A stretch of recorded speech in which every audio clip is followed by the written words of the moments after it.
সকালে উঠিয়া আমি মনে মনে বলি, সকালে উঠিয়া আমি মনে মনে বলি, সারাদিন আমি যেন ভালোভাবে চলি। সারাদিন আমি যেন ভালোভাবে চলি। আদেশ করেন যাহা মোর গুরুজনে। আদেশ তলেন যাহা মোর গরুজনে। আরে গুরুজনে নয়, ওটা গুরুজনে হবে।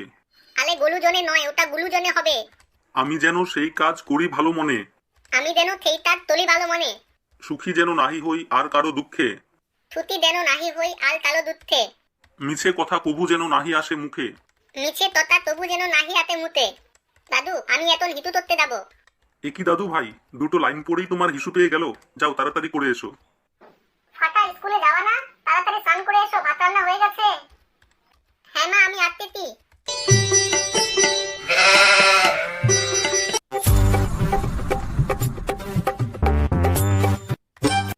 দাদু, আমাকে ডাব কিনে দাও না, আমি ডাবের দোল খাবো। দাদু ভাই, এই ডাবগুলো ভালো নয়, এগুলো সব বাসি ডাব, বুঝেছো? বাসি ডাব খেতে হয় না, পেট খারাপ করে। তুমি কিনে দিবা না, তাই নানা বাহানা দেতার তো, আমি কিন্তু বুঝি না নাতি।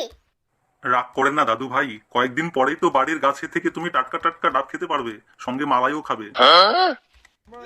দল চেষ্টা পেয়েছে আমার এত না, তুমি খেতে দিবে একমাস বলে। তোমার তন্দে আমি আর কোনোদিনও তোতাও যাবো না।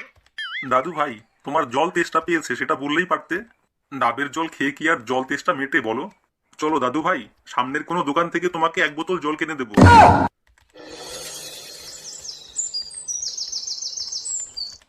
দাদু, একটু বিটটাটা দাও তো। তোমার কেটে ভূত। দাদু, একটু বিটটাটা দাও, আমি বিরিয়ানি খেতে যাবো। কি বললে? বিরিয়ানি খেতে 120 টাকা লাগবে? দাদু ভাই, এতগুলো টাকা নষ্ট করে তুমি শুধু এক পিস মাংস ভাত কিনে খাবে? এই টাকা দিয়ে তো দিব্যি হাফ কেজি মাংস চলে আসবে, যা দিয়ে বাড়ির সকলে মিলে তো কবজি ডুবিয়ে 3 বেলা খাওয়া যাবে। না, আমি মাংস ভাত খাবো না, আমাকে বিরিয়ানি কিনে দিতে হবে। দাদু ভাই, তোমরা তো বিকেলে মামা বাড়ি যাচ্ছ, তাহলে ওখানে গেলেই তো আবার বিরিয়ানি খাবে। তাহলে এখন শুধু শুধু পেট খারাপ করে লাভ আছে কি? তুমি এতটাই বললেই পারো যে পয়সা দেবে না, শুধু এতগুলো বাহানা করলে কি লাভ?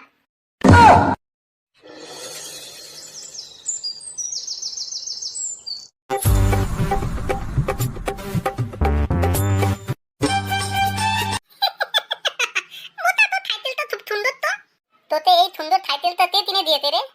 হ্যাঁ বাড়া, অত তেল মেরে লাভ নেই, আমি তোকে সাইকেল চালাতে দেবো না।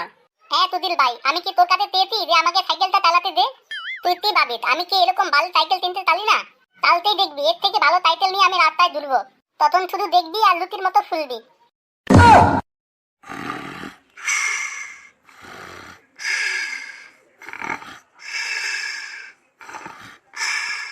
দাদু, একটা কথা শুনো তো। এই রে, আমার জীবনে রেস্ট বলে কিছু নেই নাকি? কি হলো দাদু ভাই, তখন থেকে এত ষাঁড়ের মতো চিল্লাচিল্লি করছো কেন? দাদু, আমাকে একটা সাইকেল কিনে দাও। বন্ধুদের সবার সাইকেল আছে, শুধু আমারই নেই। দাদু ভাই, তোমার বাবা মা কি আমার কাছে কোটি টাকা জমা করে রেখেছেন নাকি? তোমার একটার পর একটা আবদার শুধু আমার কাছে। কেন বাবা মায়ের কাছে গিয়ে কিছু চাইতে পারো না? একটা কাজের ফরমাইশ দিলে তো তখন মুখ ঘুরিয়ে চলে যাও। তখন এই দাদুর কথা মনে পড়ে না? বোধাগুলোকে যত দিই ততই লাগে, পোষায় আর না। দুলবালা, সাইকেল কিনে দিবে না সে কথা বললেই হয়? এত তথা শোনানোর কি আছে? আমি কি টাকা ইনকাম করতে পারি না নাকি? আমিও নিজে ইনকাম করে দেখিয়ে দিব। আমি তালো টাকা রাতা করি না, বুঝলে? বালের একটা দাদু হয়েছে, দু চারটা দেওয়ার মুলুদ নাই, বড় বড় তথা।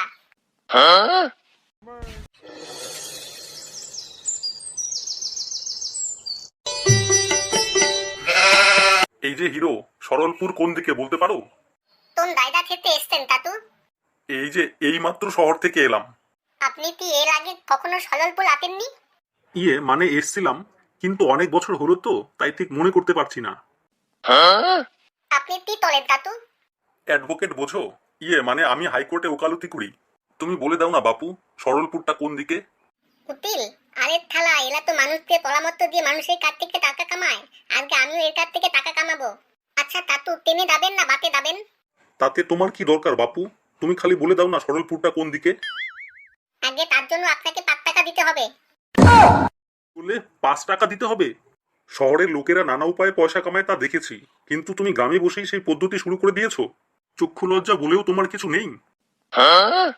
কেন?